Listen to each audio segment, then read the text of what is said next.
नमस्कार, स्वागत आपका के हरियाणा पे। मैं हूं आपके साथ रमेश जाखड़। गेहूं की खरीद आज 20 अप्रैल से शुरू हो चुकी है।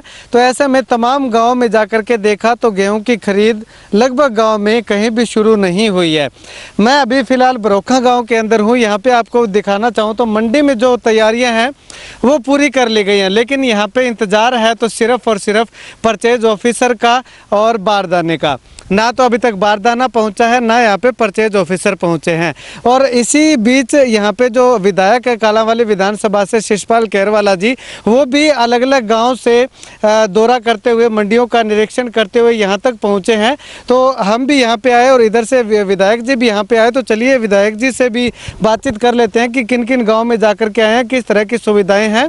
उसके बाद गाँव के सरपंच से भी जानेंगे कि आखिर बरोखा गाँव की जो मंडी है इसमें अभी तक परचेज शुरू क्यों नहीं हुई है, क्या अड़चने आ रही हैं। विधायक जी, अगर बात करें तो सुबह से आप लगभग दर्जन भर गाँव में जाके आए होंगे, तो किस तरह से यहाँ पे मंडियों का रख रखाव निरीक्षण वगैरह चल रहा है? देखिए, मंडियों के अंदर मैं सुबह से सिकंदरपुर से स्टार्ट किया तो वहाँ मंडी के अंदर ना तो कोई मार्केट कमेटी का आदमी, ना कोई खरीद परचेजर, और जो तमाम सुविधाएं हैं जिस प्रकार की मंडी के हालात देखे मैंने, वहाँ पराली पड़ी है, वहाँ गोबर पड़ा है, वहाँ ईंट पत्थर पड़े हैं, ना स्मूथली कुछ भी नहीं था। उसके बाद मेरा मन हुआ कि मैं क्यों ना फिर सभी मंडियों में जाया जाए। तो मैं तमाम मंडियाँ, चाहे मोरीवाला हो, चाहे भावदीन हो, ढाणी रामपुरा, संगर, दड़बी, बरोखा, पनिहारी, तमाम गाँव में मैंने विजिट किया, परंतु अभी तक कहीं भी एक दाना की खरीद नहीं हुई। ना बारदाना, ना परचेजर, और ना तमाम प्रकार की जो और सुविधाएं जो सरकार कह रही है। पिछले 15 दिनों से एक ही राग अलाप रही है कि दाना खरीदेंगे और 20 तारीख से आरंभ होगा, परंतु आज अगर आप इस मंडी का हाल देख लीजिए कि अगर एक भी दाना किसान लेके आया हो, और क्यों लेके आए जब यहाँ खरीदने वाला ही कोई नहीं है। तो किसान गांव बिल्कुल पास है, तमाम चीज़ें हैं, उनको मद्देनज़र रखते हुए किसान काम करता है। मौसम ख़राब हो जाता है, अगर यहाँ लेके आ जाए तो पास ही आप देख रहे हो पानी का जोड़ है, अगर बारिश हो जाए तो सारा अनाज उस दिशा में जाएगा, गांव का पानी पूरा इधर आता है। तो ये समस्याएं, ऐसी समस्याएं हैं जो भूमिपुत्र है उसको परेशान करके ये सरकार पता नहीं क्या साबित करना चाहती है। सरकार पूरी तरीके से इस मामले में फेल है। सर, अगर सरसों खरीद की बात करें तो सरसों खरीद में सरकार लगभग असफल रही है किसानों को संतुष्ट करने में। तो अब गेहूं की खरीद जो है वो किस प्रकार से होनी चाहिए, किस प्रकार से कर रही है, क्या कहेंगे? देखिए, जो सिरसा जिला और हरियाणा की बात करें तो ये गेहूं के उत्पादन में सर्वोच्च जो राज्य हैं उनमें आते हैं। और जबकि हम अगर यहाँ सरसों की खरीद में देखेंगे, सरसों की खरीद होती है, पर सरसों है वो कनक से, गेहूँ से कम है। जब वो सरसों नहीं खरीद पा रहे तो हमें चिंता है कि भूमिपुत्र की जो गेहूं की फसल है उसको सरकार कैसे खरीदेगी। बहुत बड़ा सवाल है ये। और जो सत्ता के शीर्ष पे बैठे हैं वो पता नहीं क्यों नहीं समझ रहे। हम बार बार उनके पास मैसेज हमारी तरफ से पहुंचाने की कोशिश कर रहे हैं कि आप वो प्रक्रिया करिए जिस प्रकार से पंजाब ने किया है। वहाँ पंजाब ने एक ऐसा किया है कि जो भी आड़तिया है वो अपने आप किसान को बुलाएगा और वो परचेज करेगा। अब इस प्रकार की यहाँ कोई काम नहीं हो रहा। अब दूसरा आप देखोगे कि एक दिन के अंदर एक किसान एक बार में 1 ट्राली लेके आएगा, और जिसके पास 10 ट्राली का है वो तो 8-10 दिन चक्कर ही काटता रहेगा। बाकी यहाँ फसल का वो ध्यान रखे, खेत में रखे या घर में जो अनाज पड़ा है उसमें रखे। क्या करेगा किसान? कोई इंतज़ाम नहीं है, बद इंतज़ाम है। दाना खरीदने के नाम पर वो किसानों के साथ भद्दा मजाक कर रहे हैं कि पहली बार ऐसा होगा जब इतने बुरे तरीके से इंतज़ाम, और किसान जो कि अगर हम अब इस कोरोना के दौर में देखें तो मात्र एक किसान ऐसा व्यक्ति है जो इस डूबती हुई अर्थव्यवस्था को, इस देश को बचा सकता है, परंतु उसी किसान को ये दबाने का काम कर रहे हैं और उसी किसान से ये चाह रहे हैं कि वो दान दे हमें।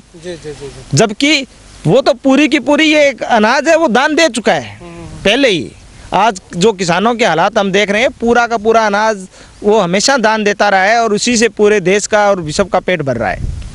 शुक्रिया सर बातचीत के लिए। तो यहाँ पे अगर मैं आपको दिखाना चाहूँ तो ये पुलिस के कर्मचारी हैं और जेबीटी अध्यापकों की ड्यूटी जो सरकार ने लगाए थे वो अपनी ड्यूटी पे मुस्तैद हैं, सुबह से आकर के यहाँ पे बैठे हुए हैं। लेकिन अगर बात करूँ तो जो मुख्य यहाँ पे इस मंडी के जो पहलू कह सकते हैं हम, बारदाना और परचेज ऑफिसर, वो अब तक नहीं पहुँच पाए हैं, जिनके बिना यहाँ पे मंडी का सुचारू रूप से चलना लगभग नामुमकिन है, मुश्किल है। चलिए सरपंच साहब हमारे साथ मौजूद है। सरपंच साहब अगर बात करें तो मंडी में आपने अपने स्तर पे पूरी तैयारियां कर ली हैं, इंतजार किस बात का अभी? बिल्कुल, देखिए जो ग्राम पंचायत की ड्यूटी जो लगाई थी सरकार ने, हमने वो सारी चीज़ें प्रोवाइड करवा दी हैं। आप देख रहे हैं हमारी तरफ से स्टाफ, सैनिटाइज़र और जितनी भी हमने साफ़ सफाई का ध्यान रखने के लिए बोला था, तो हमारी तरफ से सफाई कर्मचारी भी दोनों मौजूद हैं।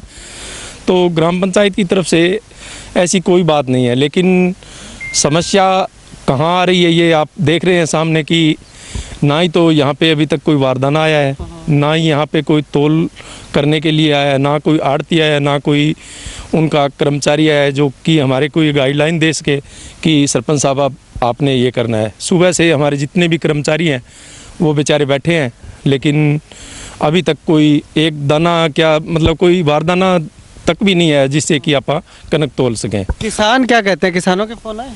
किसान बिल्कुल कहते हैं, किसान तो कह रहे हैं कि हमारी ट्राली तैयार है सरपंच साहब, आप जिस टाइम बारदाना आ जाए आप हमारे को फ़ोन करना, हमारी कनक निकली पड़ी है, हम तुलवा देंगे।